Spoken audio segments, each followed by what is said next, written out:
Okay, I just push. All right, another one says the second one. Recording. Yep. All right, that other one went off and said automatic stop on that one, on the broadcast one. See it? There you go. You on now? Okay. East side, west side, worldwide. I see a lot of those Trump followers and trying to get back into the old game, but you know, if those Trump followers keep on playing games, we might have to go back to the old Black Panther playbook. You'll think we don't have the Black Panther playbook. You know what's so funny? When the Black Panthers was really in their prime, the government labeled them as one of the most dangerous groups in the United States, and they only have 50 registered members. Do you believe that? That's a tactic they use to blow you up, to blow your numbers up, to blow you away. But today I want to talk about the real G's. Who is the real G's? You got the real G's out of different cities. But you know, I want to start talking in code today because a lot of things that we do, we have to talk in code, because when we had the Underground Railroad, we was talking in code. And a lot of times people really pay attention to what we saying and to what we doing. But today I want to talk about rappers. Why do I want to talk about rappers today? I talked to some rappers this week, and I came to the reality that not all rappers are bad. You got some rappers that's really trying to figure out, why do gangster rap or violent rap sells more than conscious rap? But I really wanted to give the rappers some credit today. I had heard a very, very important phone call of a guy that was trying to take his life. And one of the rappers let me hear the recording, and it was saying that, man, if I wouldn't have never heard your music today or the day he was finna take his life, he would have took his life. So I want to give some kudos to the rappers out there. I know they've been on TV all month, all year. But what about the rappers that songs have an influence to stop suicide? How could you talk a guy out of doing suicide with just your song that you had did maybe a year or 2 years ago, and the guy say, man, that song came on today and I didn't commit suicide because of you? And a lot of times the guy don't get to talk to the rapper who made that song. And with this situation, I wanted to really tap into some of the rappers that really, really understand that this race is not to the swiftest, but to the one who endures it. And I had an opportunity to really get down to the nitty-gritty of some of this music, this genre. Why is this hip-hop so worldwide? How did it catch on? I think they had the 50th anniversary a few weeks ago. And I really wanted to talk about suicide and have a few of the rappers come on the show and talk about their lyrics and how they came up with those lyrics.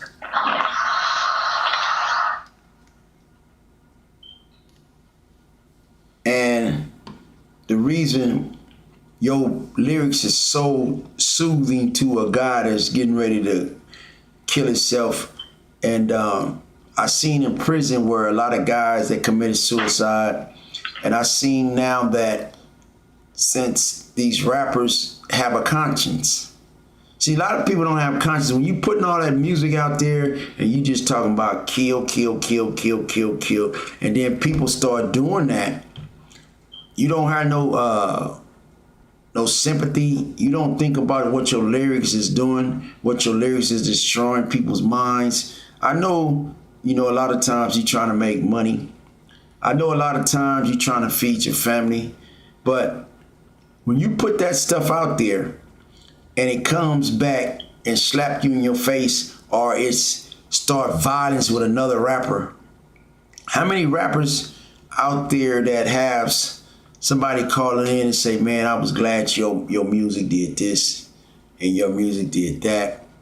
Because a lot of times we are chasing this money, we chasing this greed, and everybody wanted to be successful. They want to be known and they want to be in the limelight.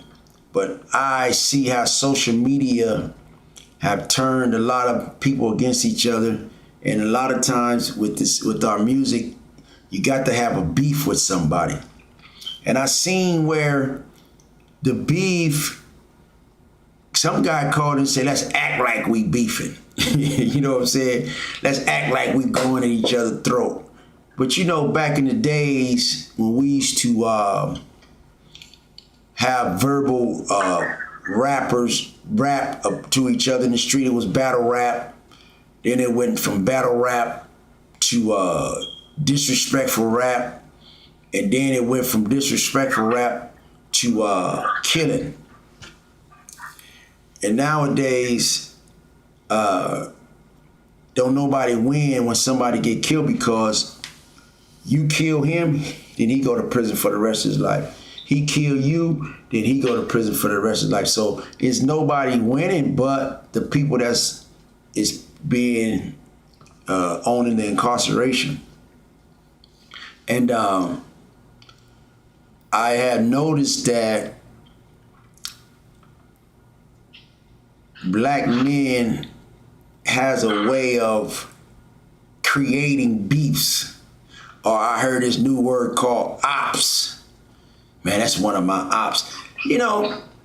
All that stuff sounds slick until they put your ops in the cell with you. Man, when you're in the county jail, you want to try to make a reputation for yourself. You tell the other guys, oh man, that's one of the oppositions. He's how is he opposition and you don't own none of that stuff? You just creating a hostile environment. I see that Donald Trump won, and Donald Trump might be able to solve problems in Israel and other countries and Ukraine and different things. But how is you going to stop the biggest conflict in America that's been in this country when this country started, which is racism, being biased, hating people for their color, hating people for their religion, hating people for no reason? And as we get older, and I hear some guys say they never have been discriminated against. I heard some guys say, man, I've never been, this and that. But when you go for a job and you don't get it, and somebody else get it, then you find out that it was a guy that's less qualified than you get the job, then you be saying, man, they don't want to hire me because this and that. A lot of times, when I was in the halfway house, we used to have these meetings, and the ladies used to say, you got to come to the meetings like you want a job. Dudes coming there with flip-flops and shirt ain't buttoned up, face ain't washed. And the ladies used to say, they give you a little interview, a little mock-up interview, and they would say, what if this company hire you? What would you do? What would you do for the company? A lot of guys say, well, I work hard, but is you assets to this company? But we was all trying to get jobs, and we was all trying to get the case managers off our back. We participated in these round tables. But who is the real gangsters in America? Let's just say, for instance, if I ask you, who arrested you? And you say, well, the FBI, the police department, FDA. Okay.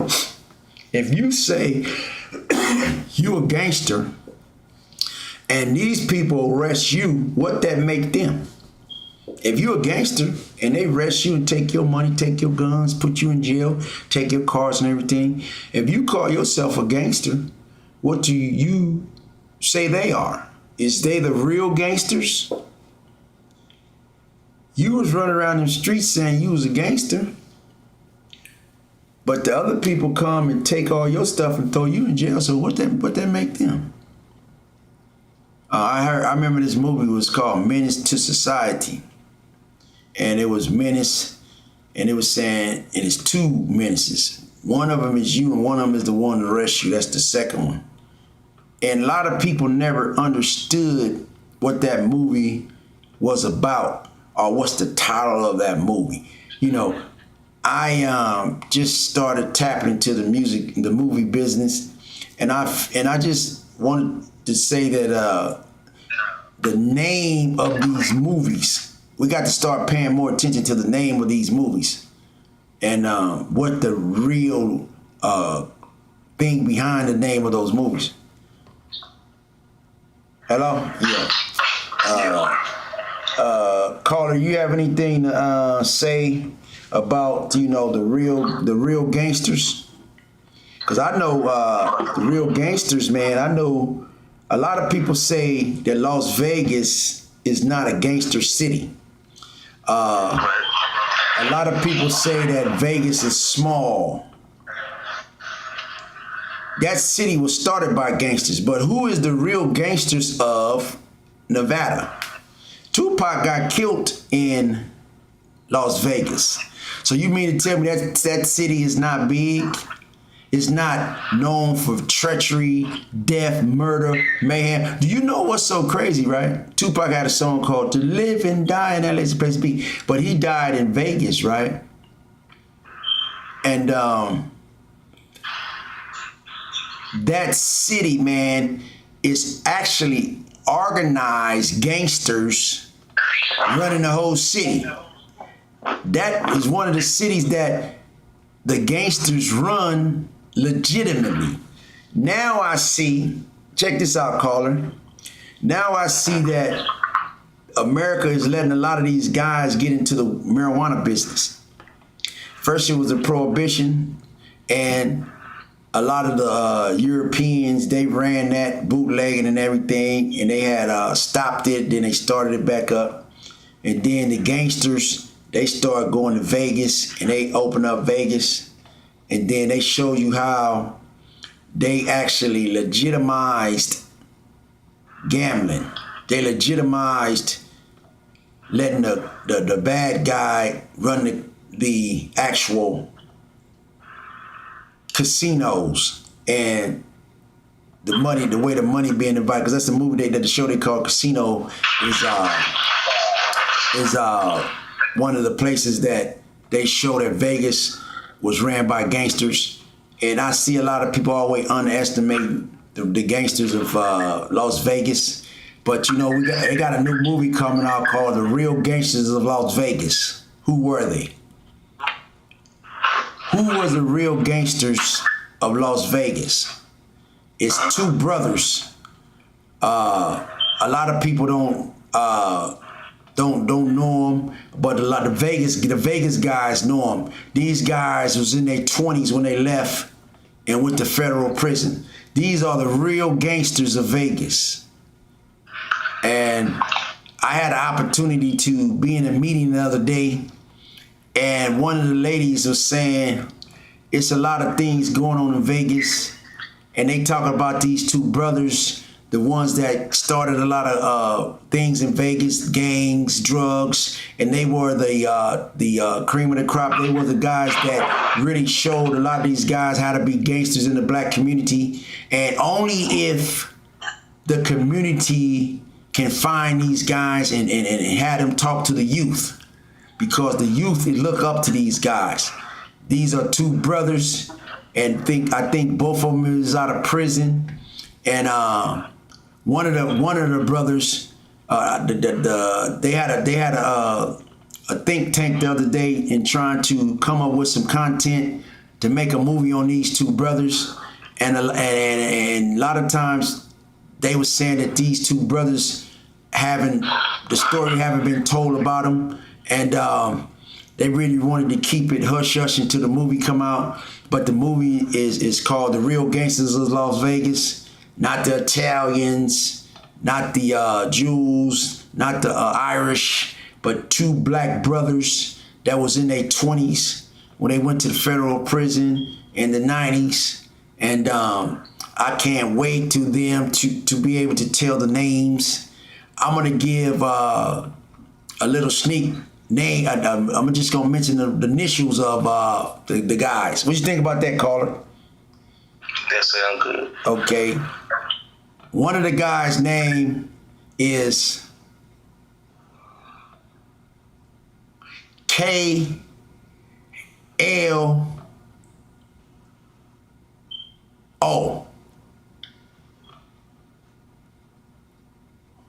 KLO, and the other one is RJF. The Real Gangsters of Las Vegas.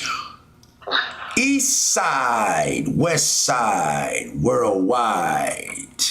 When we gonna do the commercial break? You still wanna talk about the influencer, being an influencer for Best Buy? You sit on the backboard. What else you think? What do you think about the Real Gangsters of Las Vegas, caller? I was gonna say, since we're on the subject, shoot. Yeah, man. One of the guys is K. His initials is KLO, and the other one is RJF. The Real Gangsters of Las Vegas. How could these two brothers be under the radar of all of the things that happen in Vegas? See, we finna really talk about if these two brothers was the real gangsters of Vegas, and this city was built on gangsters, and these two brothers end up going to jail and getting out, and now they are businessmen in this city, like a lot of the mafia guys or the guys that started Vegas. They actually, didn't go to prison or whatever, but these guys actually went to prison, served their time, and now they out, and now people is talking about, the movie that these guys is finna put out. But you have another movie called The Drought. I think The Drought is going to be a big movie because every city in America there always be a drought of narcotics or whatever it is. Whatever it is, there always be a drought, and then you have to be able to have a supply with the demand. But caller, have you ever heard about the Real Gangsters of Las Vegas? The Real G's. That's what they might call the Real G's. Yeah, not too much. If you could touch on it, how did it all start? And how did that give us a little unpack that, if you will. Well, a lot of times people always say that the reason a lot of these guys get into the situations they get in because they grew up with no father. They all want to blame it on the father. A lot of the community, in the black community, these guys grow without no father. But a lot of times, man, when I look at Harlem, the Gangsters of Harlem, oh, that's crazy. The Gangsters of Harlem, Forrest Whitaker played that. You have Frank Lucas. He's from Harlem too, ain't he? He's from New York. You have a lot of guys, they talk about the Chambers brothers out of Detroit, talk about the JBM out of Philly. You talk about the Murder Inc. in New York. You talk about a lot of the other cities that have gangsters. But I have seen, man, where a lot of people overlook Nevada. You know, it's crazy how Tupac, one of the biggest rappers in the United States, I mean, probably in the world, get killed in a city, and people still say this city is small, or this. I guess because it's not a lot of known rappers come out of Nevada. But you know what's so crazy about gangsters, right? Hey, Carl, let me ask you a question. Do you know the only city the mafia never set up in? What's that? Okay. Have you ever heard of Whitey Boer? Where did they find him at? San Francisco. No, they didn't. They found him in San Francisco. They found him in L.A. Oh, okay. Or LA. Okay. He was hiding in L.A. for 30 years. Right? So why they didn't look in L.A. for him? Because the mafia never was set up in L.A. They was set up in Vegas, Palm Springs a little bit. They used to go vacation over there. They was set up in New York, East Coast. They was set up in all around America, but Los Angeles. Did you know that? You know that history? The mafia was never set up in Los Angeles. So Whitey Boer figured out, I'm not going to run to Europe. I'm not going to run to Italy. I'm not going to run to Africa. I'm going to run to Los Angeles. Him and his wife lived in L.A. for 30 years, and they were spending cash for everything, and they was right under the nose of the FBI. And you mean to tell me they couldn't find him? That's the last place the United States government would think these guys was at, because the reason why they knew Whitey wouldn't be there is because the LAPD is the most dangerous gang in Los Angeles, so they kept the mafia out of Los Angeles. You never hear no mob stories about Los Angeles. You always hear about Philadelphia, New York, the St. Valentines Day murder, all of these different Al Capone and different things like that, Alcatraz, but you never hear no random thing in Los Angeles. Even the Cuban crime wave was in Florida, you know.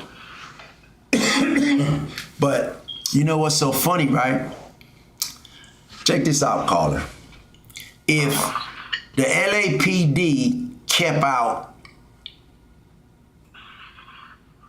the mafia from running amok in Los Angeles, why they can't stop the gangs? Exactly. See, you think that the LA gang members can survive with the LAPD, what they was doing, unless they promote you killing each other? Because that stuff is spread all over the country. You can keep the mafia out of Los Angeles, LAPD, but you can't stop the Crips and Bloods. You ever think about that, caller? You mean to tell me you can stop the most powerfulest gang in the world, come down from Sicily, but you can't stop the Crips and Bloods that come out of South Central LA? Why you don't want to stop the gangs in Los Angeles? Because it provide too many jobs. You built the whole state prison system on the backs of them gang bangers, Crips and Bloods. Two gangs. That's just like having Republicans and Democrats running amok for the whole time of this country. And you mean to tell me you couldn't stop them from committing the things they was doing right under your eyes? and you control the streets, you control the county jail, you control the state prisons, you control all of that, and you mean to tell me that you couldn't stop it? Yeah, you couldn't. Yeah, you didn't want to stop it because you wanted to promote it because the biggest union in the United States is a prison union.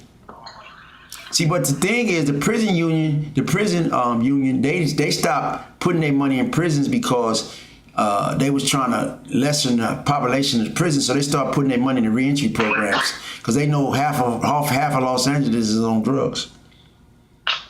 See, I didn't see where a lot of these brothers is coming home from these crazy sentences, and now they coming home and they seen their neighborhoods has been taken over by other outside forces.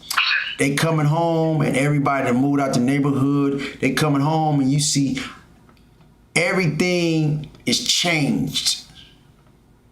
And you see it's so crowded you can't even get down the street. And you thinking that this is a third world country now. But let me ask you this here. You think that immigration is bad for this country or good for this country? What you think, Colin? Sure. This is late night with L.A. Ron, OG L.A. Ron, late night. I'm up late tonight. What do you think? What you say, Colin? I said you would think bad. Okay, let's just say you had when Obama was in office, you had 11 million legal aliens. Now you got another 11 million legal aliens, which is 22 million. Do you think that by having all these immigrants inside of the United States is bad or is good for the country? And what you said you would think, okay, let's just say for instance. Okay, let's just say, for instance, do you remember when Florida was taken over by the Cuban crime wave? I mean, the Cuban immigrants.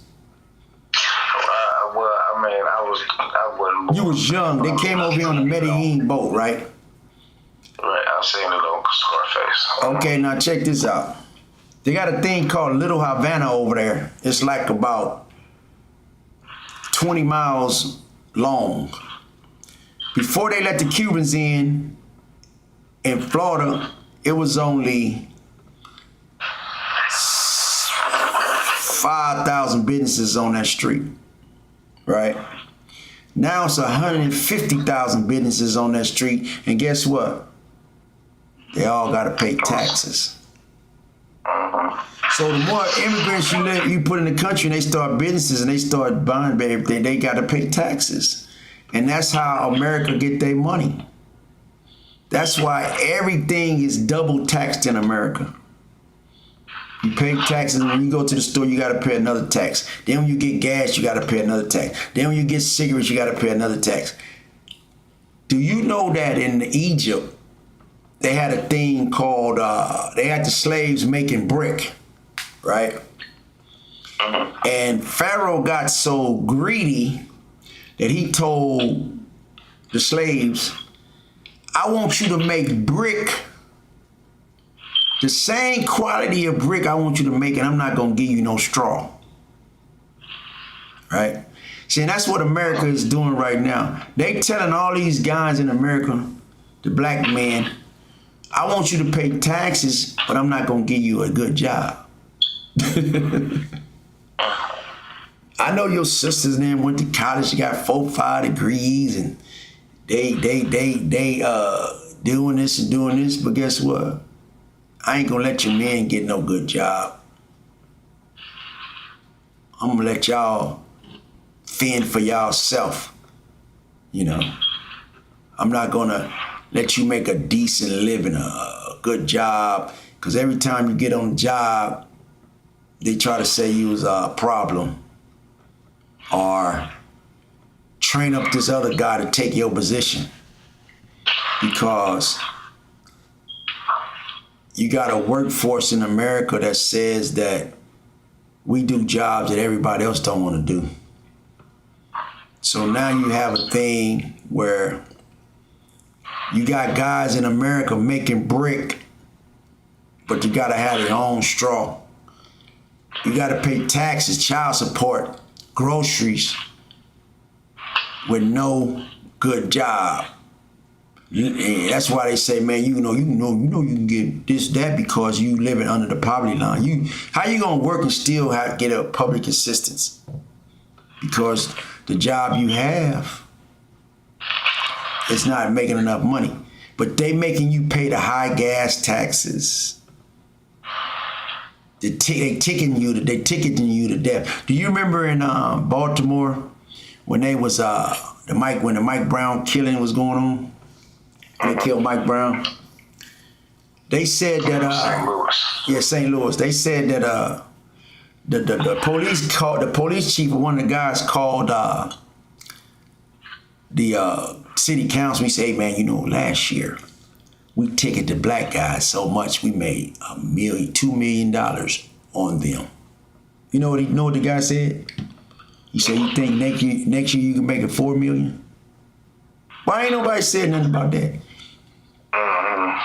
That's in that was in the transcripts. That when they did that audit of the police department, they showed how many tickets that little area was targeted with the police department. Now that's the same thing happening in LA. Black folks is getting so many tickets that it's not even that many, the population is not even that big to give you that many tickets. So the city was like, hold up, man, it's not that even many blacks. How could it be 85% the ticket rate in Los Angeles? And it's not even, the city is like 30% blacks now. All you gotta do is look it up. So you mean to tell me your community get targeted the most out of all of the other communities? And ain't nobody saying anything about that? Why you think they won't lower the child support for guys that don't have a job? You charging guys the same amount of child support that guys have a high paying job, and these guys don't even have a job, or they got a job that ain't making enough money, but you charge them the same rate that you charge everybody child support, and then some of them can't get their license, some of them can't apply for different benefits, but you sending them to jail, then they lose their job and they really can't pay child support. So now you have a problem. You have a lot of men that's stressed out because they running from the child support people. They don't want the baby mamas to know where they live at. They quit. They do everything not to be able to pay child support because it's so much on a guy.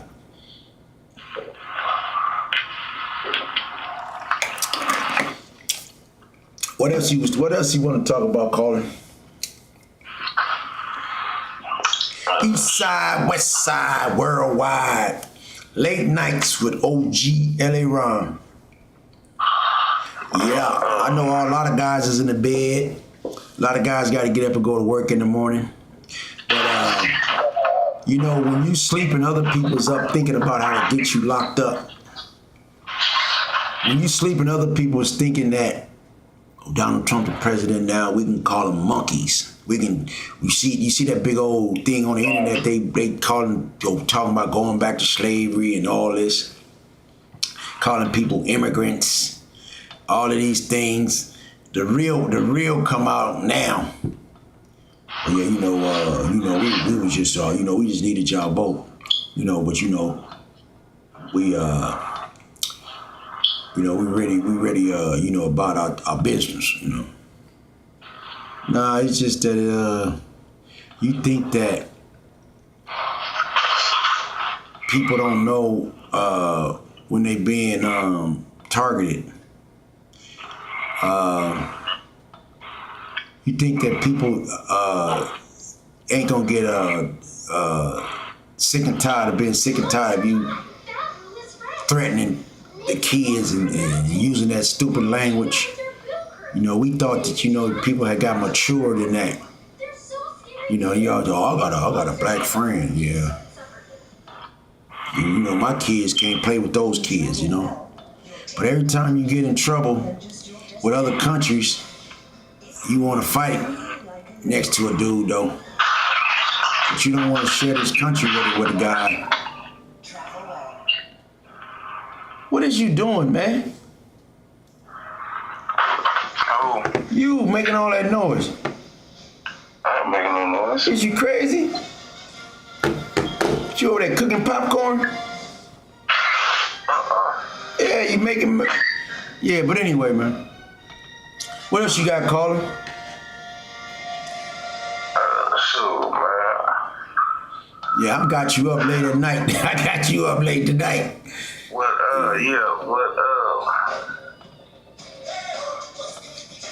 Speaking of late nights, like, you know, the 80s was considered a late night vibe. What's some things about the 80s you could take us back to? Just them vibes and just the way of living and all. Like, what was the 80s like? Okay. Now, they got a thing called the rolling 80s. Because, you know, it was supposed to have been a part of that era that everything kind of like went fast. Because I remember, I think the late 80s, because, you know, we had just came out the 70s, which was the big Cadillacs, you know, the Eldorados, and everybody would like to drive the Cadillacs and Afros. We had just came out of that era. And when we came out the 80s, the 70s, we had the French braids, the bell bottoms. We had these pants called seamless gap, the Superfly pants. We had the platform shoes. You know, we had the perms. And what's so crazy about it is, man, the 80s came so fast.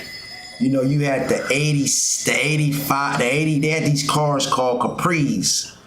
They was stick shift. A lot of guys was kind of racing them and stuff. They was real nice little sports. They was almost like sports cars, but they wasn't. A lot of guys got that. Then the Nissan trucks came out right there in the 80s something. But you got to understand that 87, that 5.0 came out.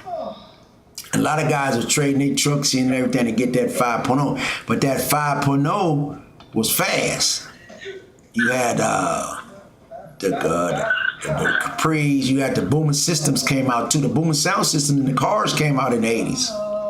You know, right after the 70s, the 80s, you had the Zenith rims, the Zenith wires that turned into Daytons. You had big hubs, laces. Then people started killing over the rims because they was costing so much. You had the 87 SS. The 87 Blazers. You had a lot of cars came out in 87 that was getting like downsized from the big cars. You know, because it was a gas thing in the 70s, in the 80s. You had the Jerry curls. And first you had the thing called relaxers. Yeah, I remember the relaxers, man. You put that relaxer in your hair, it turned your hair orange with this thing called a good Fred oil. This dude has an oil, right? It was sweet, tastes like sugar. And you put it in your hair, man, you think you looking good. Your hair it's just like a texture, like, cause I started seeing them put them on shortcuts and they was texturized, but back in the day they started off with the texturizers, you know, texturizers. Then they moved into they started laying it down with the wave caps. Then they had the Jerry curls. Some guys converted the perms into the Jerry curls. Then you had the 87s, the 88 Cadillacs, the 89s. The 80 Cadillac, the window got smaller in the back. You know, we was all in the Cadillacs and what other kind of cars we was getting back then? The 5.0s. What other kind of cars in the 80s, man? Because I know the Grand Nationals came out, the Grand Prix, the Monte Carlos, and the Ricos, Cullises. The ones came out in the 80s. And then we was going into the Jerry curls, the big gold chains, the boom boxes was phasing out. Then we had a lot of rap. We had Prince. We had Luther Vandross, Freddie, whatever they do name. Then we had Janet Jackson came out. Then we had the Lakers. The Lakers was as big as in the 80s. I think Magic was up there. We had Lakers. We had a lot of things going on in LA. We had the Olympics in '84. We had the Olympics in LA '84. And what was that like? Oh man, the Olympics was wild, man, because a lot of guys thought they was gonna get rich because they was gonna be selling stuff right by the Coliseum. But they didn't let nobody make no money because they would bust them in and bust them out because dudes was robbing them. They was stealing their cameras and stuff like the foreigners. They was taking a lot of their cars, like breaking in their cars, stealing their cameras, stealing their equipment, little stuff like that. They was stealing down there. So they just like, oh man, we just gonna space everything out and just run it. A lot of people didn't make no money. That was the 80s. Then the drugs came out in the 80s. The crack era. The freeway rigs and all that stuff came out, and then the crack laws came out in the 80s. And then they started locking up mass incarceration into the war on drugs. That's what it was, the war on drugs. Nancy Reagan just say no. Then you had NWA came out a little bit with the, stopped with the police harassment stuff. You had some of the biggest issues that was going on in the 80s, in the 90s. The 90s was when you had the Benzes, the Mercedes Benzes. Everybody was getting the 450s. Then they started going to 190s. You had the money to get the 500s, and then you had the Rolls Royces. Dudes really had money, got the Rolls Royces. The Benzes, the Rolls Royces. Then you had you still had the Jerry curls a little bit. Then you had the indoor swap meets took over in LA. The Koreans, they came with the swap meets with the system, with car systems. Then everybody started to open up the rim shops. And everybody started opening up the beauty shops. Then you had I remember that they had the Maximums, the Nissan Maximums came out. Everybody was trying to get the 190, Benzes. Then you had a few trucks. I think the trucks had got kind of popular again, like the 454 trucks. The ZR1 Vet came out. The dudes was like, they was smoking cigarettes back then. The marijuana was still kind of cool. Drinking. And a lot of people went to jail in the 80s, man, going 80s and going into the 90s. A lot of dudes went to jail, man. I mean, they was putting cases on dudes like left and right. I was, I think I had my first daughter in the 80s. And I started being a father, so I started, taking a lot of stuff off the table, cut a lot of fat out of my game. But can you turn that TV? Can you go back to? Cause is that the TV in the background? Yeah. It's crazy.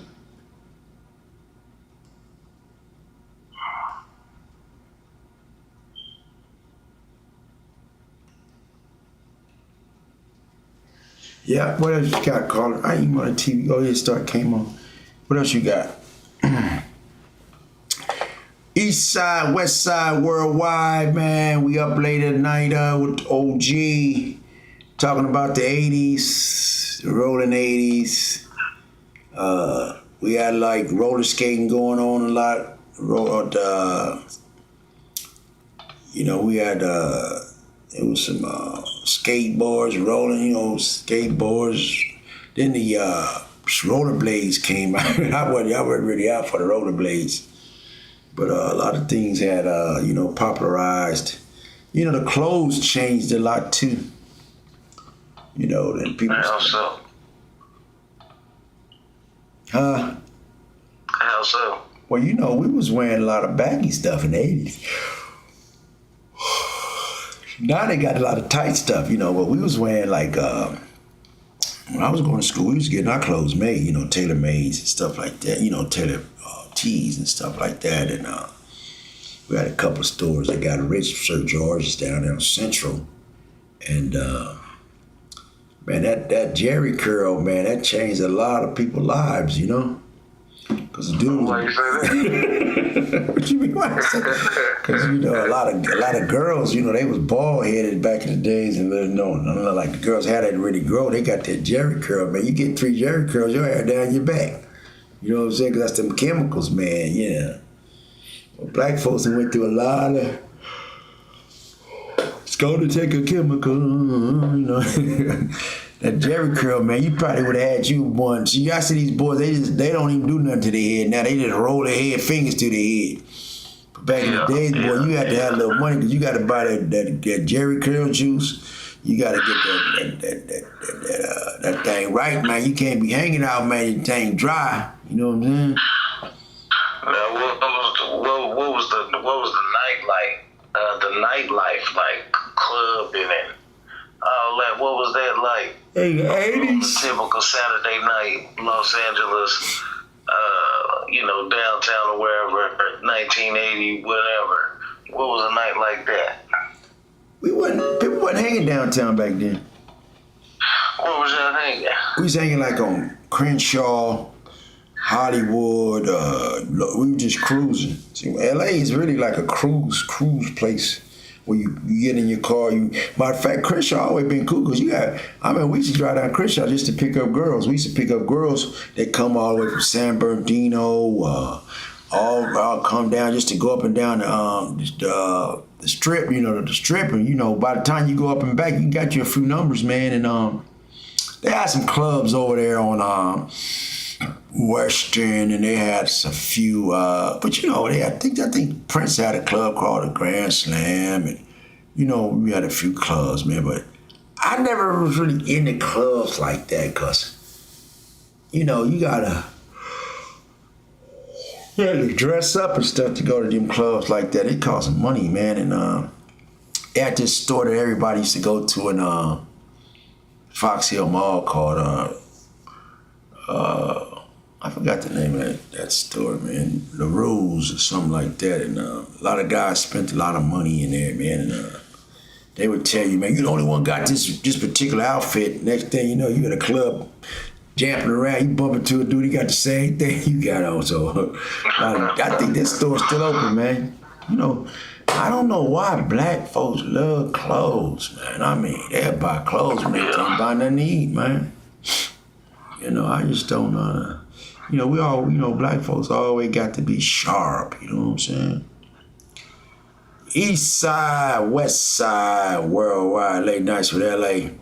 I think that this year, man, I think a lot of people is gonna start, getting back into couples again. Cause it's kind of like, it's finna get crazy out here for a minute, because everybody want a savior, you know what I'm saying? Everybody want somebody else to save them. They want them to lower the taxes and they want them to do all these things, man. But sometimes, man, you gotta look within and be able to discipline yourself to be able to have some things in the future. You just can't keep spending everything and think you're gonna have something in the future. It don't work like that. Yeah. So, and then what's so crazy, right? It just seems like every time you get some money, then another holiday come up. then you got to spend your money, or you got to buy the kids something, you know, and it's just like it pulls your savings away. You know, you be like, yeah, I'm gonna say this to you, you know, I'm gonna save this money for this, blah, blah, blah, this. And next thing you know, it's Christmas. You know, it's one of those holidays you got to spend money, you know, especially if you got kids. And then you know what's so crazy about Christmas is, right? What's after Christmas? New Year's. All right, what's after New Year's? Oh, well, Valentine's Day. All right, what's before what's right before Valentine? What come right after Christmas? You gotta spend money. On kids. Going back to school. Going back to school. Yeah. Going back to school. So you better tell me. Right. Why you could have told me that, right? See, that's the catch thing, right? You have Christmas, which is you gonna spend a bunch of money. Then you got school that you know you gonna have to spend some money because your kids ain't going to school without them new shoes and new, you know. So then you have, after that, the summer come, then you got to buy some more clothes and go back to school again, you know. So, man, it's all about pulling your money out your pocket. You know, they make so much money doing around Christmas and New Year's in school that they be in the green all year round. That's why they have, Black Friday, you know, all the sales go on right after them holidays. Because you paying all that money right then it go down on you right after the holidays. And now you just spend some more money because you got to get that deal. They got a way, man, of pulling money out your pocket, man. They don't have no way for you to put it in. They got so many holidays. Then you got car insurance, you know. Then you gotta buy tires again. Then you paying for that gas every day, you know, and food. You know. Oh, it's terrible, man. When you think all this stuff is gonna stop, all of these bills, racism, sexism, jealousy, hatred, rent, when you think it's gonna stop, bro? I don't think there is. Yeah, it's gonna stop. It'll stop. You know when it's gonna stop? Where? How many people you know pay bills when they dead? Yeah, there you go.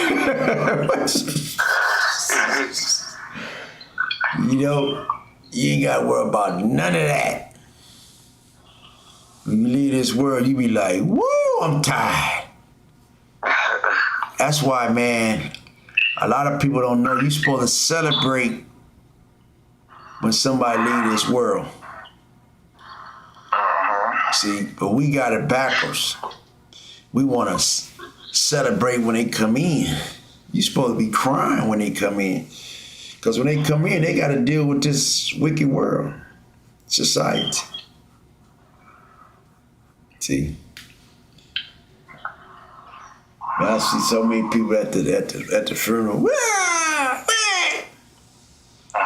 Because they was taught wrong.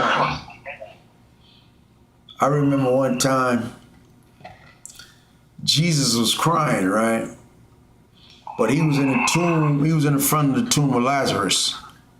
And he was crying because his friend had died and went to the other side. What other side he had went to? He had went to the other side, and guess what? Jesus had to bring him out the tomb and bring him back into society, to this wicked world. So Jesus was weeping because he knew his partner had to come back. He was in a better place. His partner had to come back and deal with this foolishness. And Jesus was saying, Lord, oof, this is going to be a hard thing to do because, Lazarus is in peace. And a lot of people don't understand that particular parable because, let me ask you a question. Why do you think they couldn't kill Jesus when they tried so many times? I don't know. Huh? You know how they always say, man, dudes are at the wrong place at the wrong time, man. Man, dude got killed. That's why you see so many people when somebody die or get killed, they be saying, man, I just talked to dude last night, man. I didn't know he was gonna die like that. When he died in his sleep, he didn't. How many times you think they tried to kill Jesus?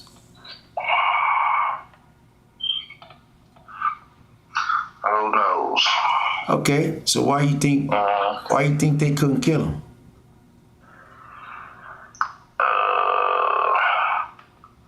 Because he is a child of God. Okay, now watch this here. I don't know if this gonna go over your head or not. You can't kill somebody that's supposed to die on the cross. If your story is that he's gonna die on the cross, you can do what you want to do. You can't kill him. His life, his whole setup was dying on the cross. And they was trying to do it all kind of ways. Or, he blasphemed the Holy Spirit. He said he gonna tear this house down in that was built in 40 years. He gonna tear it down in one day. They was using the wrong theology. Jesus, you couldn't kill him because his death was going to be on the cross. See, did you know that? You could have fed him poison. You could have ambushed him. You could have threw him off a mountain. You could have ran him over by a wagon, a horse. And his time was not for that when people wanted him to die. His time was going to be on the cross. So a lot of times, man, when people is in a society, they don't know when their time is because, your death is not going to be polarized by being hung, as some people say he was hung, some people say on the cross. That's why so many people die. They be like, oh man, I didn't know he was going, I didn't know he was going to die. That early, that young, it's not nothing like Jesus' death. And I see a lot of people, they was thinking, oh man, they almost killed him over here. And nah. Man, that man wasn't gonna die in the streets like that. They drug him through the streets because they wanted to show and they make an example out of him. But I see a lot of these ministers, man, I think they're getting a lot of it wrong. And I see a lot of people following these guys. Do you know when they said that if your hand caused you to sin, cut it off? What you think about that? You think they were serious? Or they were just playing? Surely can't. Huh? I think they were serious. They were serious, but it really says it would be better to cut your hand off and enter heaven with no hand and enter the heaven with both hands and with you to sin. Because why would you go through the amputation and you can just stop sinning? You can do that. You don't need no doctor to do that. But so many people don't want to do that. You ain't got to go through all that. All you got to do is just stop doing something. But everybody want to put it on everybody else. Oh, I can't do that because my father didn't grow up with me. I couldn't do that because my wife left me. So I can't put that down because white man. You know what I'm saying? They always want to blame somebody else. See, I don't know why we talking about religion tonight, but why you think I started the show off earlier talking about how these rappers, man, is really being influential and people stop killing themselves. You see how you can start off thinking you're gonna talk about one thing and get turned around and talk about another thing? Because it's you trying to do everything, but a lot of these rappers, man, they get a bad rap. But you know what I really think, man? I don't really wish a lot of people go to prison to really learn what their purpose is in life. But if you don't go through anything, man, you're not gonna respond. I was looking at a video today about those guys. What's those guys' name? Will and Gilly? Wallow and Gilly. Wallow and Gilly, yeah, man. I seen another video when he was telling Dirk and them, to stop, don't be doing, a lot of things they doing. And I seen the one today when he was talking about, he went back to the prison system and he was telling them that he had been in prison. He did some time in juvenile. Then he did some more time in federal prison. I don't know if he did time in state prison. But why is it all of a sudden these days a lot of guys is going back to these prisons? A lot of guys is talking about prison reform. A lot of guys is talking about how they made it out. Because you know why? Because a lot of people don't make it out. See, I seen guys die up in there, man. Just got through playing basketball. Dudes fall asleep, never wake up. Dude fall off the bed, hit his head. I seen a dude get hit in the head with a baseball. Dude, like he was sitting in the bleachers, dude fouled the ball off and hit him in the head. Get a big old blood clot in his head. That ball hurt, man. I see a dude, man. I ain't jiving, man. There was this guy one day, we was in the kitchen eating. They had hot dogs. And he was running around, man, let me get some of your hot dog, let me get some hot dog. And the next day he was dead. He had choked on a hot dog. It wouldn't go down. The higher maneuver didn't help him or nothing. He had a big stomach, couldn't get his arms around him. And I heard he had died. I seen people lose their life, man, over the most pettiest thing. The doctor said he got cancer. He go out and get it treated and he never come back. I mean, one time there was this guy, man, he was a good guy, man. He's a referee basketball and he had started going taking chemo and everything, and one time he went out and never came. But I heard another dude tell him, that's why you dying. I said, oh man, you cold blooded, man. You gotta say that about that, man. Cause he had to start losing his hair, And another dude was mad because he didn't make the right call, and he told me that's why you done. I was like, man, that's a cold thing. Yeah. What do you think about what's going on with this election? So they say Donald Trump done already started being the president. He gotta wait till January, July or something, don't he? No, he'll be in the inauguration is in January. Well, he done started already negotiating with other countries and everything. Well, yeah, those are people he was already cool with, like China, Russia, things like that. He was already having those relationships before. Yeah, he talking now because China already said they hope to have a great relationship with the U.S. moving forward. Yeah, that's cool, man. I hope I have a great relationship with the with some well, not foreigners, not a foreign country, another country, but inside of this country, Right. Sometimes you gotta have good relationships and whatever walk, we decide to the paths we decide to take. But I want, you know what, man, I was just wondering sometime why is prison acceptable in our community?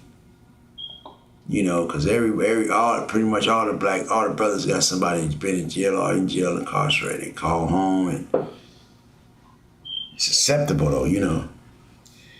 They call home and they say, Mom, you know I'm in jail. What's the first thing you think she say? She say, well, I'm gonna send you some money. You know what I'm saying? When them other people go to jail, the first thing they call and they say, Mom, you know, I just did this and I did that. And they mama say, baby, I'm gonna find you a lawyer. You know what I'm saying? Cause we know that, you know, our mama and them ain't got no money for no lawyer, you know? Well, baby, I'm about to wait on my check, you know? Other people like, I'm gonna find you the best lawyer you can get. You know? That's how prison is acceptable in the community. I think we need to start bringing on some guests. I want to do some interviews with some of the up and coming guys, you know.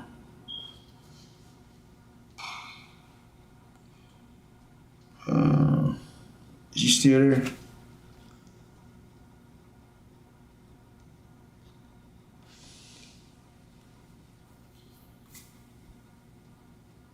East side, west side, worldwide.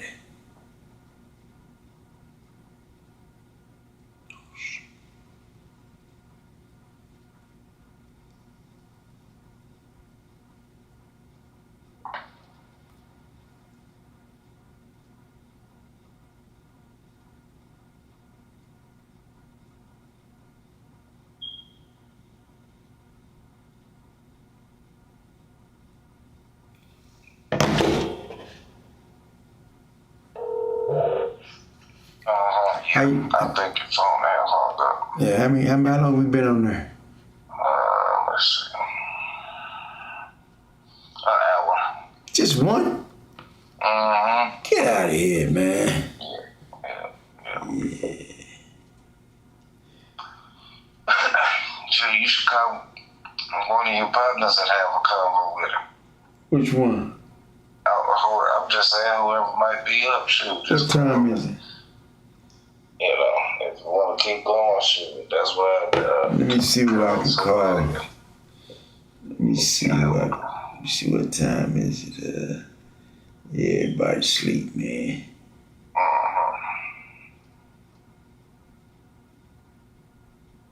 That's crazy. Everybody sleep. You got some comments though. What's up, OG Rod? Too many suicides too. Take being there too long to hurt themselves. Yeah, that's suicide, man. That's a cold thing, man, because I said in there, I seen, you know, a couple of them. You know, I seen a few of them, but you really hear about the suicides. You know, a lot of times you don't get to see them, but you hear about them. And I remember one time when I used to go to this Bible study in Victorville, and this guy told me he worked at the morgue. I'm like, you know what? They had a contract with the prisons to get they come and get the bodies. I was like, whoa, man, it's better to do this partition on he worked at the morgue. I was like, wow, but they got a couple places, man, where they send you when you get too old and stuff like that, be on the compound. They send you to a place called,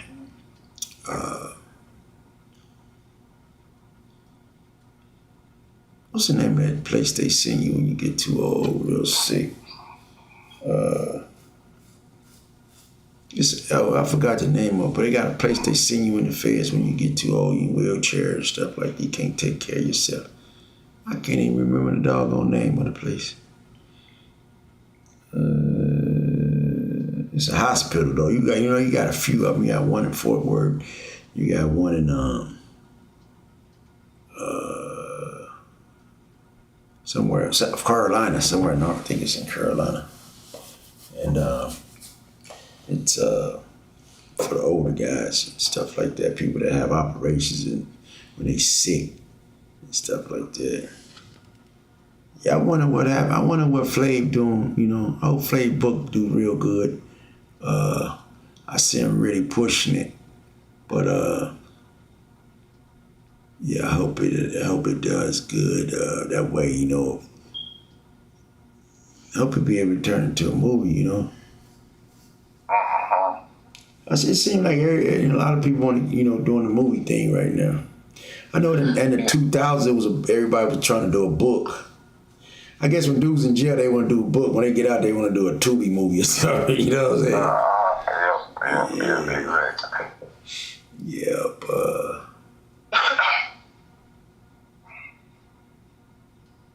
What else somebody say? Let's see.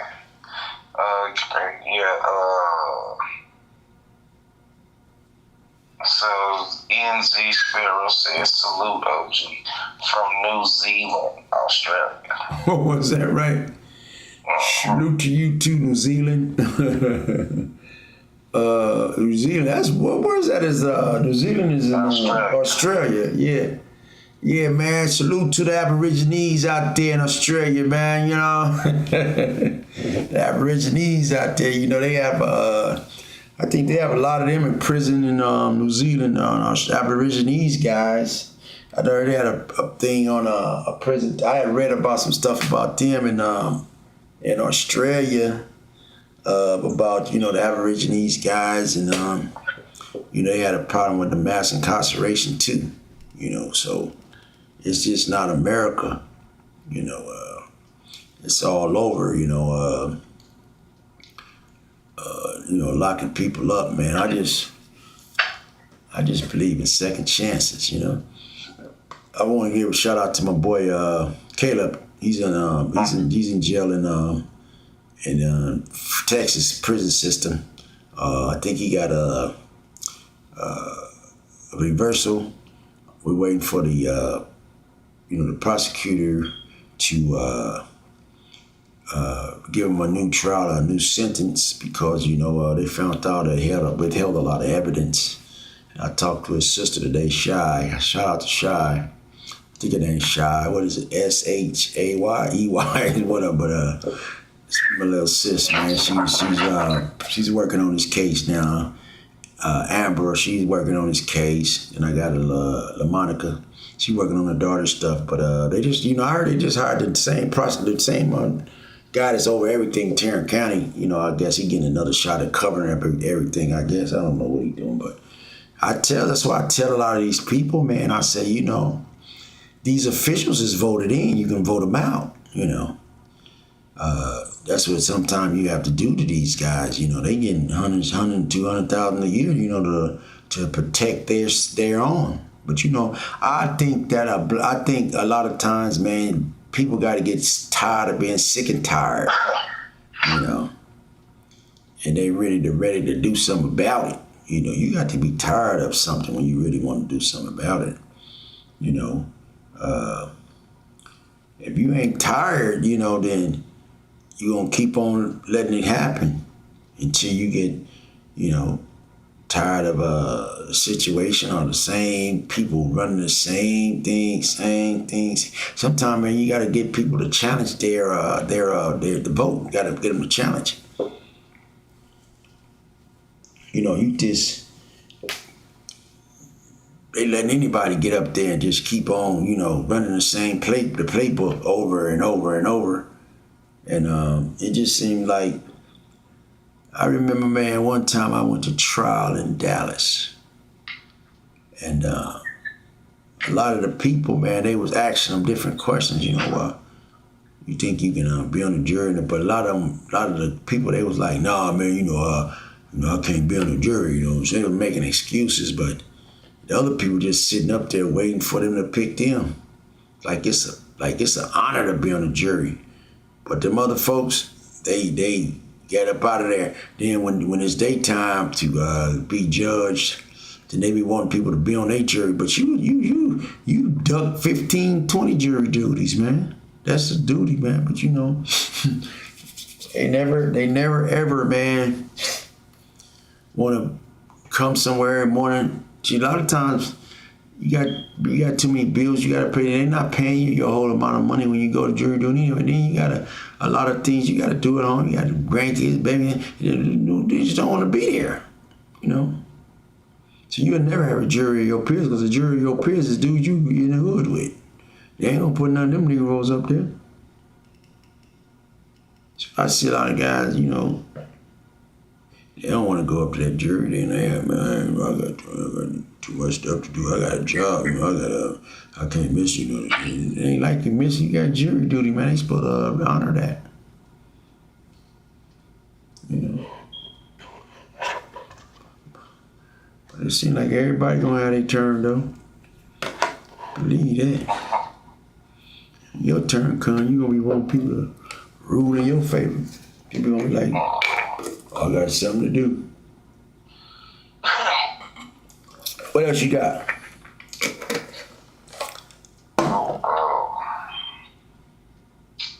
Let's see what's going on right now. Let's see.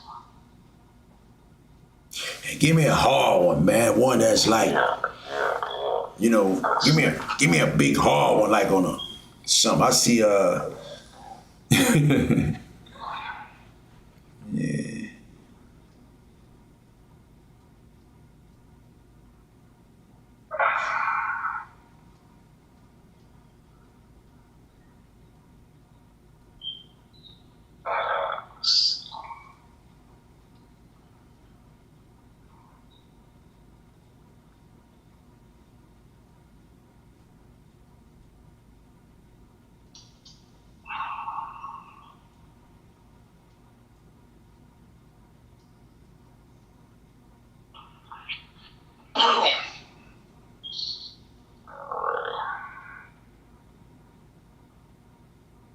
So Quando Rondo says the situation with King Von could have been handled a different way through music instead of the streets.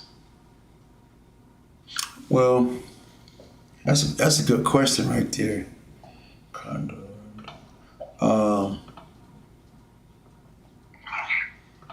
Yeah, I think so, because, see, one thing about the streets is when a guy says something about another guy, a lot of times another guy picks it up and takes it and say he say this and he say that, and then it become a he say she say. But by the time you get it, it's not the same way as a person said it. Some people that took a little bit. That's why the Bible said, "Don't add nothing, don't take nothing away." When I was incarcerated, I knew guys, all they wanted to do is say they was the guy that was there, or they was a guy when dude said this, they was there. You know what I'm saying? I mean, you know what's so crazy, right? We can sit there and at the TV, we can see something come on the news and it say red, yellow, and green, right? A dude sitting up there looking at the same thing I'm sitting up there looking at, and he says red, green, and yellow. So I was like, it ain't say that, man. It said red, yellow, and green. That's how people take in information. Why you think they got the 4 Gospels in the Bible? 4 people seen the same thing, and they told a different story. Some of them didn't even talk about certain stuff, but they seen the same thing. That's why they call it the Gospels, because it says to establish every truth, you need 2 or 3 witnesses. So when the situation with these young guys, what do you say, Rondo? What's his name? Quando, right? Quando Rondo. These guys have a young man's complex. You ever heard of Napoleon complex? he was short, right? And he thought that he can conquer the world because he had an ability to have people follow him. I don't know what he used to say to get people to follow him like that. And that's the situation with these rappers. A lot of times they say stuff in their head so much. They say, speak those things as not although they were. He's speaking these things and then when he see the opposition, he see another guy and he say stuff and it's disrespectful. You know, it's disrespectful. It come from a deep place. It come from a place of trying to belittle somebody else. But one thing about rap, when you rapping those lyrics, I remember I used to go to school with a guy named Egyptian Lover, right? And at lunchtime, instead of Egyptian Lover eating, he would be standing in front of the lunch area rapping. I remember sometime when I used to give a sermon, I don't eat, right? Because I be wanting to be hungry and be able to make my words sound better or make them sound more relevant, because I'm not only that I'm hungry, my stomach growling, I want to be more sensitive to the lyrics or the sermon I'm preaching. And you know, man, when I was in prison, I would talk to guys about the Bible one-on-one, and I can get a good answer from a guy one-on-one, but it's like 4 or 5 guys there with him. I can't get no good answer. See, a lot of these rappers, man, they need to approach guys one-on-one, because when you don't do that, even if those guys, Von them, would have had a conversation just one-on-one, you don't have people outside influences telling them, man, that nigga said it like he was, he want to do something, man, because a lot of these guys that's with you, they want to be able to say, yeah, I'm down with this nigga, man, you know what I'm saying? Whatever he do, son, whatever this nigga do, man, I'm with him. Because you want to be able to say you down with these guys. Or you down with this guy with money. You down with, you a bobblehead. Everything he say. That's why you think you got people in the prison. It's called putting a battery in your back. What you think that mean? Putting a battery in its back. Shoot. Egging somebody on to do something. Yeah, that's what they call the burner, the energized bunny. When you put the battery in his back, and that's in prison, man. That's a big thing, though. Putting a battery in another dude's back, right? And you know what? That's deadly, man. Because check this out. I remember one time, this dude was drunk, and he swung on this dude, right? And this other dude, in the morning, he went and told dude, hey, man, man, we from San Diego, homie. We don't go for that, right? But the next morning, dude got up and went and apologized to the dude, because he was drunk. Say, man, I was drunk, man. I didn't mean that. You swang on you, disrespect you, and anything like that. And it was cool. But this low-life Negro went and told his homeboy, like he's a shot caller, to, man, if we was on the street or we was somewhere, we would handle that business. But what happened if you tell a dude that, and dude go get a knife and stab the dude that you say it was over with? That's called putting a battery in the dude's back. And the dude come up to me like he did some slick stuff, like, yeah, Fish, man, the homie, man. I'm looking at this dude like, nah, man. You went back and told that dude that y'all city don't go for stuff like that. You wrong, man. What if he would have went and put that knife in the dude and catch a murder? Then he in the hole saying, man, I hope he don't die. That's how people, man, get killed. Another dude coming telling you something what another dude say. And that's what I think that happened to these guys, these rappers. They want to be in a position where whatever they say is law. Yeah, nigga, I'm this and that, and I'ma stand on it. You know what I'm saying? And then the dude, Von them go back and tell the other dude go back and say, when they get drunk or when they get high, he running back to him, Von. Yeah, Von, boy, you bought these niggas is beefing them on because they want something from Von them. Yeah, man, you know, Von, boy, that nigga Von crazy as hell, man. That nigga told that nigga, get it like Tyson. You know what I'm saying? That was a big word inside of jail. Get it like Tyson, you know. That mean be a dog about it. You know what I'm saying? But I see a lot of guys, when I was in the feds, they would turn the TV and do like, man, let me turn that TV. Let's go to the room. Now this is a big thing right here, Kay. They would go to the room. The next thing you know, they in there like, oh man, man, I like to watch that. What you watch? They were peace treaty. But out there in the TV world, you don't want to look like you not tough.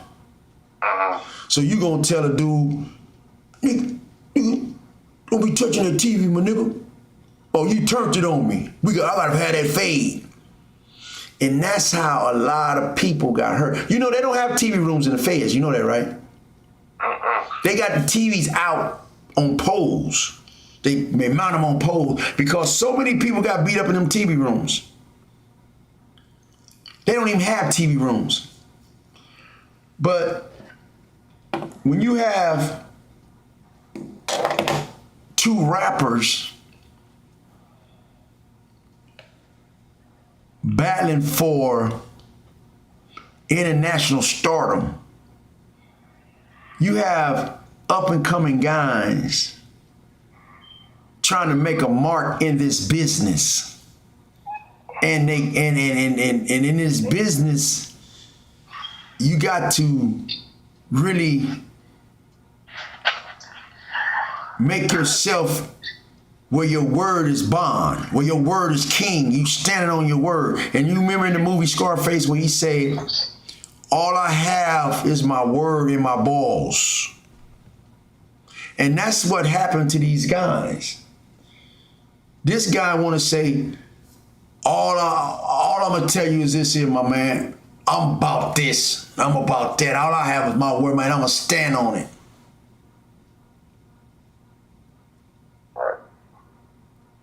Because a lot of guys don't know, Kay, when you put these names on your name, and check this out. Let me tell you how cold the flesh is. See, this question gets me. This question gets me to take to the real root of this thing. Do you know your mother your mother and father named you one name, right? Let's just say they named you Kevin Jones, right? Right. In the house, they call you Kev. What's up, Kev? Right? When you go to the streets, you put your name King Kev. Why do the streets make you add something to your name? Yeah. Because if you don't put King on your name or something on your name, don't nobody want to call nobody that's a thug or a rapper. Oh, that's I hear guys say, man, you look like Kevin Gates. You know what I'm saying? Right. How many killers you know go by their whole name? That's why you see in the mafia community, these guys change their name. Dutch Schultz, Legs Diamond, Sammy the Butcher. because you was actually born with the spirit and the flesh, right? You were born with two. You was born with the spirit and the flesh. Now, but the streets had you calling yourself something else because the streets give you a name. I remember one time my mom went to visit me at my girlfriend's house, and my little stepson was calling me another name. This and this and this and this, and my mom was like, "Who is he talking to? Who is he calling?" And my baby mom, it was her son, and she was, that's Ron name. That's his nickname that I get. That's his nickname when everybody call it. My mom didn't even know the streets called me that name, but that's another name I had in the streets though. And that's what these dudes, they put these names on top of their names. But when you was born, you was working on the flesh. Do you know the flesh is so cold-blooded that your body, your flesh is so dangerous that it'll have sex with itself? How could your body have sex with itself? What is a sex? How could you do that? What is that called?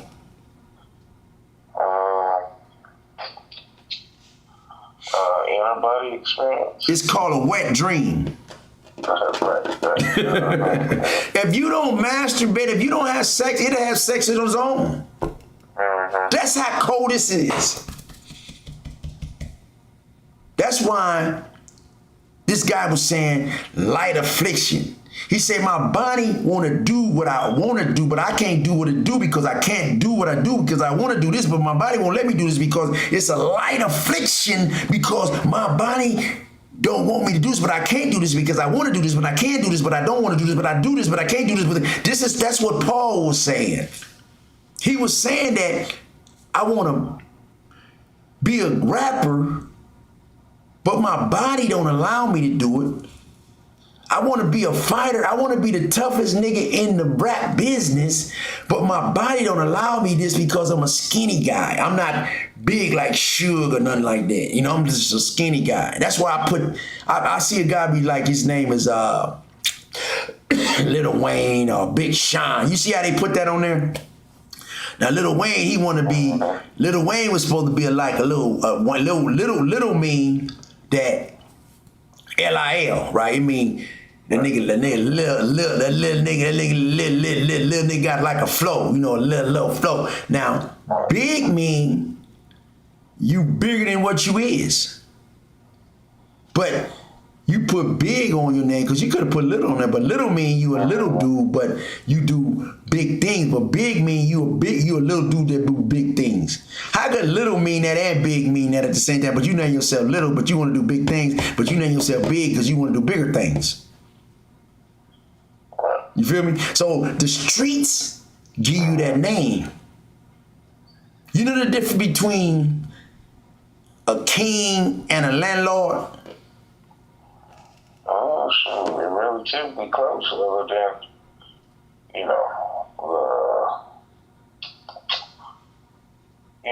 the people at the stable, the king's table. I can't think of them. Okay, now check this out. A landlord collects rent, right? He go around collect the rent of the properties. But a king, the landlord got to pay the king because the king own all the property, but the landlord just collecting the rent. Did you know that? You're right, obviously. And that's what these rappers are doing. Right. They want to collect rent in the streets with their name. Yeah. But in order for you to collect stuff in the street, people got to pay you because you're a king. And anything that in your vicinity got to pay the king. Right. But a lot of people don't know that. And that's how this America is. You can buy everything in this country, lay on land, everything, but you still got to pay taxes to the king, which is the government. You will never own anything in America Because if you don't pay the taxes, you're going to lose it. That's why you see these dudes buy their mama's $1 million homes, and they got to pay their taxes every 6 months, every year. So if you ain't making, just say if you have a $20,000 tax a year on your house, you don't have no market, you just have taxes. You're going to need $20,000 every year. $10,000 every 6 months. $5,000 every 3. They break it down. So if you ain't got that big contract no more, you got $20,000 coming out your mama, out your pocket for your mama a year, and you got $20,000 coming out yours. That's $40,000 a year. You ain't got no money. You ain't working no more. You ain't doing that playing pro sports no more. You know what I'm saying? But how could a lot of stuff be avoided? You know what it says in the Bible? How do you silence a fool? You know how you silence a fool? Why? I say how, not why. Oh, no, I don't know how. The only way you can silence a fool is with silence. I ain't never met no nigga gonna talk to you all day and you ain't saying nothing to him. You got to say something to him for him to say something back. Right. You silence a fool with silence. So when you got these rappers trying to start these beefs, you guys say, how could I could have avoided it? I remember when a lot of these old rappers like LL Cool J, he waited till Cameron say something. He went and ate up Cameron because his career was almost over, but he had heard Cameron say something and he responded to that. How many times you heard people say something about you and you don't respond to it? Shoot, man. Yeah, like, people say stuff, but you ain't got to respond to it. Right, you don't have to though. Yeah, that's how a lot of stuff can be avoided. Dude say, how could that have been avoided, right?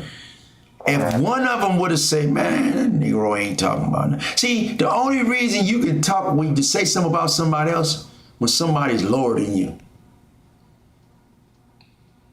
A person under you don't really talk to him. Why would you talk to somebody that's under you? You trying to talk about somebody that's bigger than you, or doing better than you, and that's what these dudes getting caught up in. They getting caught up in responding to somebody that ain't on your level. Who you think was the biggest rapper out of them two? The two he asked me about. Obviously it was King Von. Okay. And what if King Von would have said, I ain't gonna get at no oxygen. Right. And I ain't gonna even respond to that. Probably still be here. Absolutely. So when the person asks me, how could that have been avoided? It take a bigger man. It take a guy that be saying, you know what, man? I know I'm a target because of my lyrics. The other day I heard a dude say, what's the dude, Gunner? The one just got out the other day. What's his name? Young Thug. Young Thug. You didn't hear what Young Thug said the other day? Young Thug say, I'm a Mason and I don't catch cases. You hear me? What did he say? He say, yeah, man, I'm a Mason and I don't catch cases. That's some slick stuff what that boy said. Right? Right. That's the type of thing that Von should have said, what should have went with. Nigga, you a small fry. And I'm not gonna give you time to die, nigga, something like that. You know what I'm saying? See, that's what you hit back with some slick, because when you hit back, when you don't hit back or you hit, you gotta, he shut up the world with that, because a lot of people don't know, man, that the Masons have a big thing in the community and to this business. Do you know that by bringing up this subject, right, about the Masons and the don't catch cases, when they took the life sentence off me, you know how much time they gave me? How much? You going into some shit now. Hold on now. Yeah. You about to go into some shit. Look what they gave me. They gave me 33 and 5. Right? So I was wondering, man, they gave me 33 and 5, which is 38 years, right? And one of my partners told me, say, Fish, 33 is a Mason thing. That's what a judge gave a lot of people when they took the lifers off of them, is 33. Do you know what a geometric is? You said a geo what? A geometric. Geometric? Metric. System? Huh? You don't know what a geometric is? Nope. Unless you're saying it wrong, nope. No, it's called a geometric. Geometrics. You know what that is? Yeah, geometrics, yeah. All right, what is that? That's, what's the best way I can? It's obviously math, but it's, 30 degrees and shit. So 33 is the 33rd degree in the Freemason book. You funny, man. A geometric is, Solomon said, Plato said, over the door of Plato's school, he had, nobody entered this school unless you are a geometric, right? But Solomon said, let the dumb, the foolish, and all of them enter my school. But a geometric is, Plato was saying he don't want nobody to enter his school unless you have 3 degrees of knowledge. That's what is a triangle. Bam, bam, bam, bam. 3 degrees of knowledge, which is a circle. It's not 4 corners. It's 3, like the triangle. And he said he don't want to deal with nobody that don't have that type of wisdom. Cold peace, right? But Solomon said, which is one of the wisest people in the world, said, nah, don't worry about that. Let all of them come to me. Cold peace, man. Bad motherfucker. See, everything ain't for everybody, bro. Right. We up late at night, hustling, talking about 3 degrees of knowledge. All right, here you go right here. Now check this out. I'm going to read it. This is what it says. Check this out. It says, over the door of the school of Plato, these words were written in Greek. Let no one enter who is not a geometrician. Now, I'm going to spell the word out so you know if I'm saying it right or not. It's Geometrician.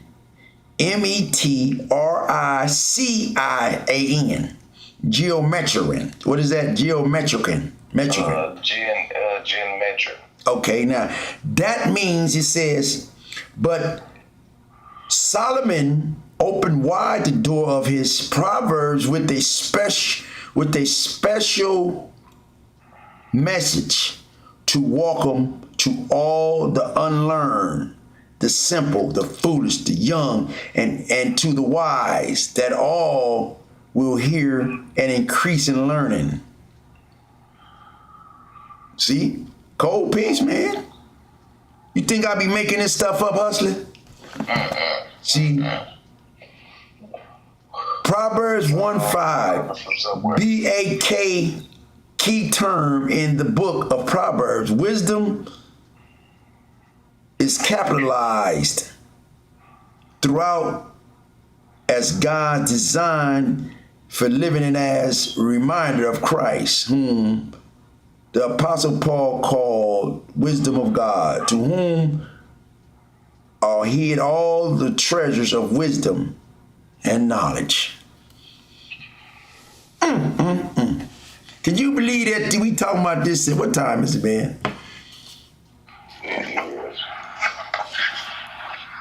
3 3 o'clock. 3:14. Could you just imagine, man? You know what? We're going to start popping this at night. Some of this stuff I got in this book I got.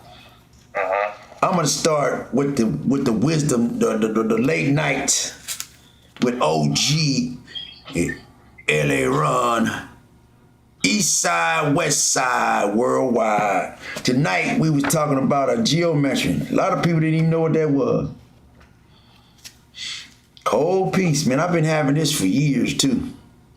Over the door of the school of Plato.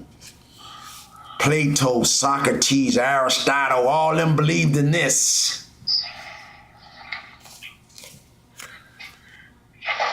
See that? Solomon, the wisest man in the world. Over the door. So you mean to tell me he had this over the door of his school? Who? Huh? Who had that? Plato.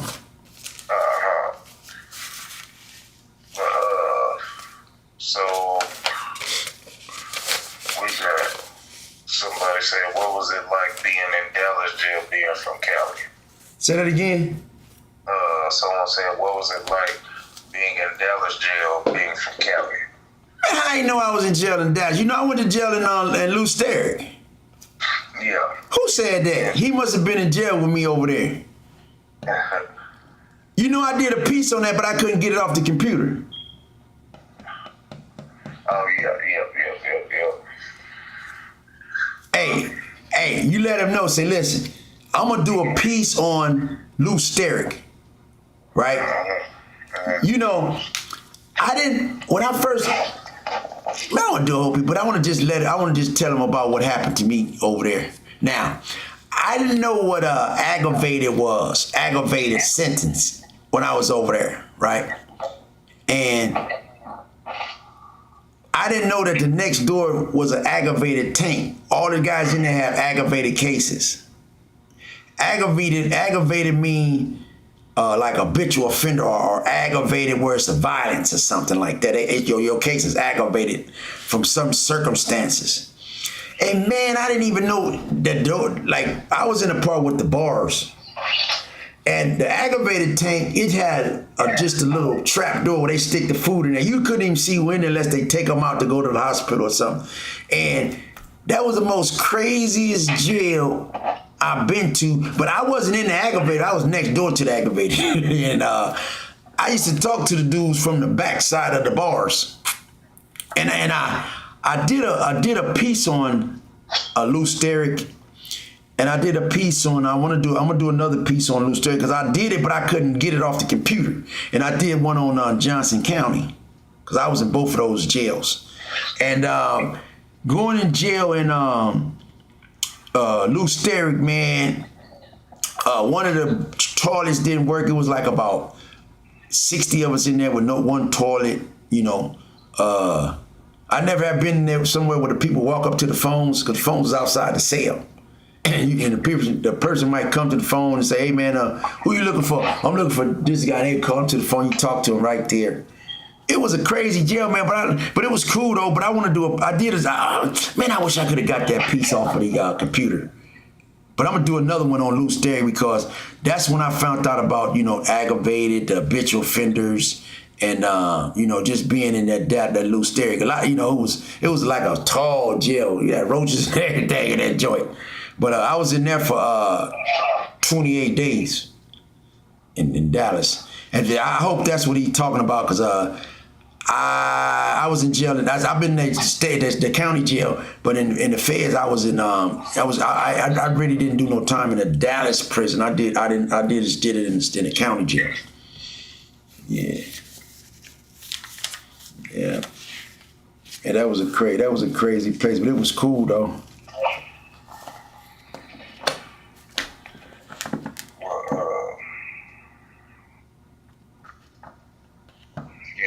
They still say that jail pretty crazy now.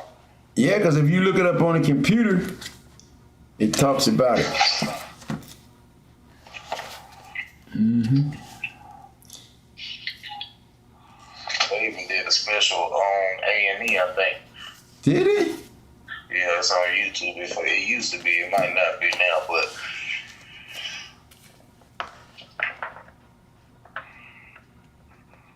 I got a bunch of stuff I want to go through this whole thing. Yeah. Yeah, that's that. Yeah. Is that it on that? Anybody else ask anything? What is that? I said, anybody else ask anything? Let's see. I like to answer questions, man. That's cool right there. Yeah.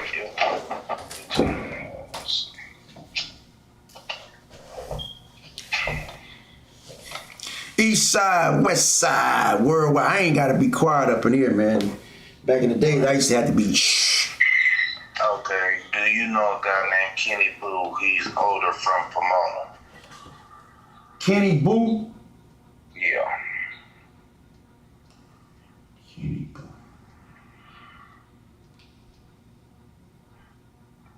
I met Kenny Boo. I ain't ran into no Kenny Boo. I ran into some guys from Trey 57. That's from Pomona. And I've been to the fair out there. I can't remember this guy name. He was more into like entrepreneurship. I can't remember his name. It sounds something like that, but I can't remember his name. But I met a few guys out of Pomona. Matter of fact, I know a dude out of Pomona named Mumbles. He was on a case called Operation Blue Rag. That's a famous takedown in Pomona. Operation Blue Rag and Operation Red Rag. But I know Mumbles out of Pomona. That's one of my partners. He's a good dude. And I think I know a dude named there's another guy named I think he had Pomona I can't remember his name for nothing. I ran across a few Pomona guys. My boy too, I can't remember his name. I was in Victorville with him. No, Atwater.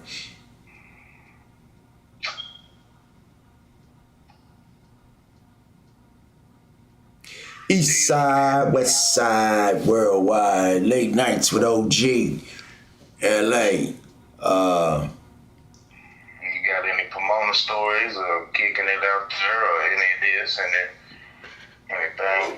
Yeah, I got some stories, but I wasn't there. I remember when the Pomonas, they got into with the Great Streets out there. They was fighting like a big dog. I think I was in jail when that happened.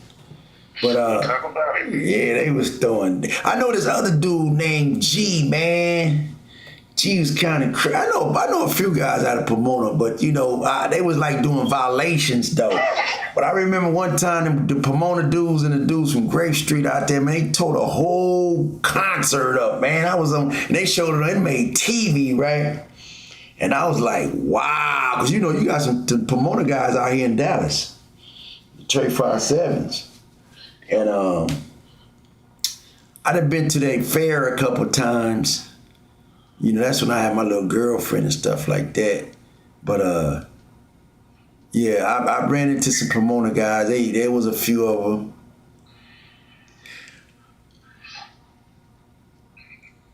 I just ain't got no. I just know they was out there fighting. There'd be a lot of fighting in Pomona. Yeah. What about you?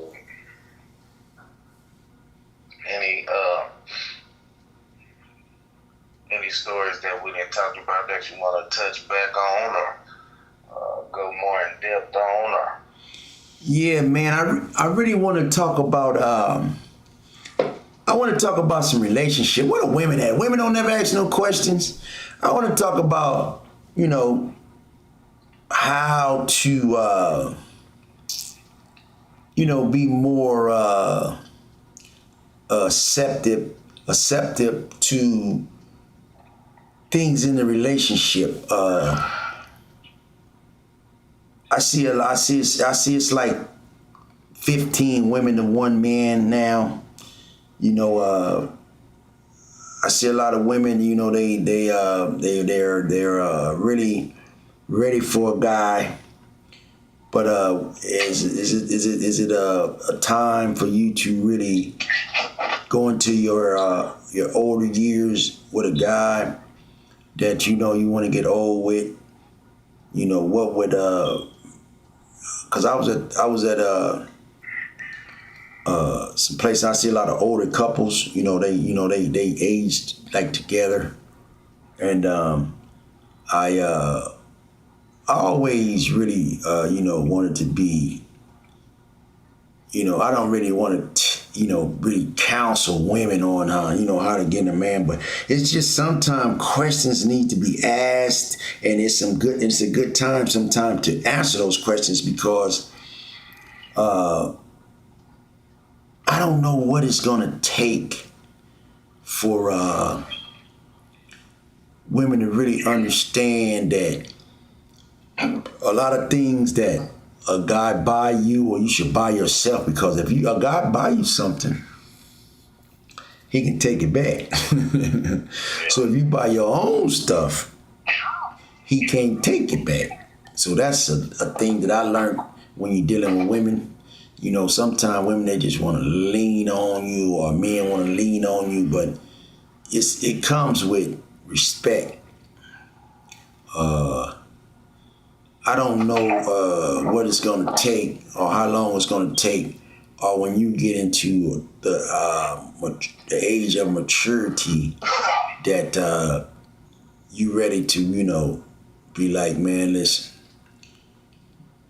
I'm not going to go for this, I'm not going to go for that, but at the end of the day, it is what it is, and I got other things I got to do besides, babysitting you. You can't be babysitting no grown man, That's how come you see a lot of guys, they always want to say, man, I drink or I gamble because you got too many vices. When I was in prison, I knew that I couldn't afford certain things. I just blocked it out of my mind. I don't need that. I'm sticking to the base. When I was in prison, my money used to be funny, right? And I used to just say, okay, I'm gonna get me something where I won't starve to death. I'm getting me some peanut butter. I'm getting me some crackers.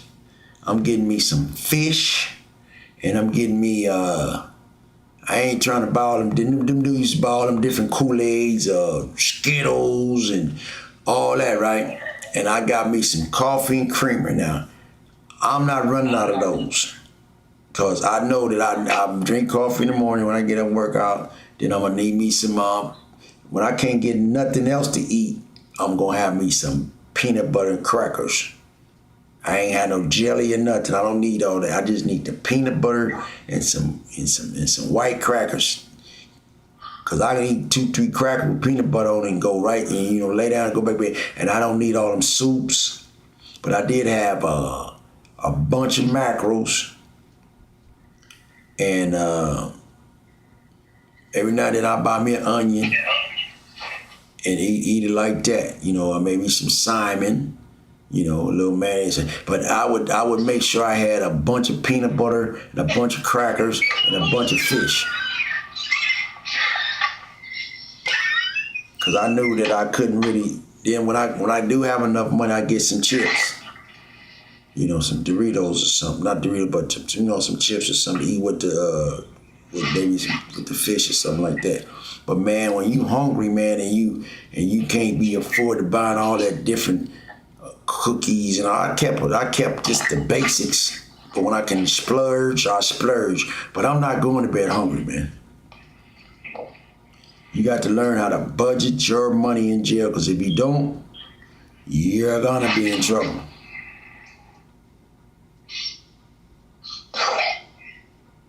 Yeah, it's gonna be in trouble.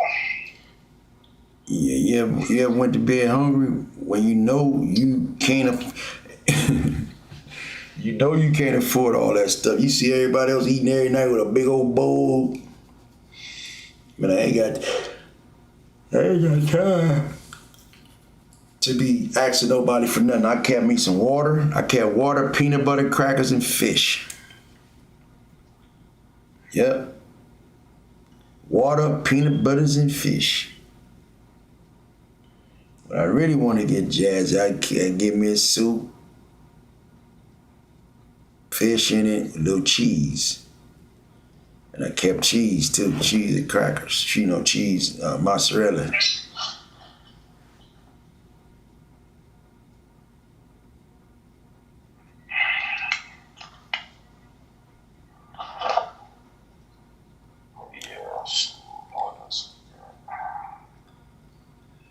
Late night with OG. It feel like a Friday night to me, man.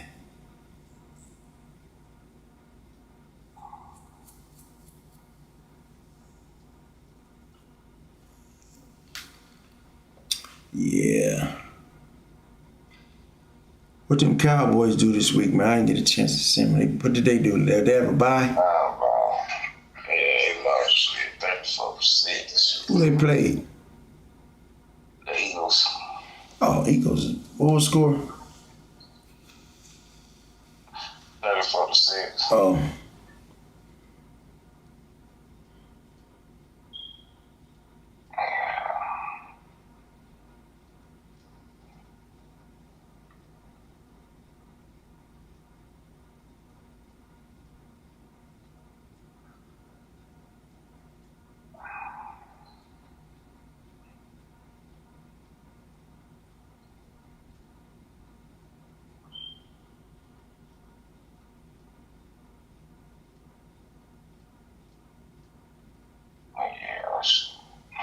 We good? Yeah, I think we're good. What I gotta do?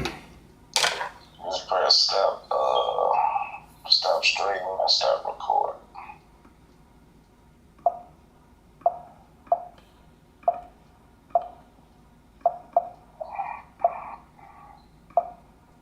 It won't stop recording. You will not be able to reconnect your stream.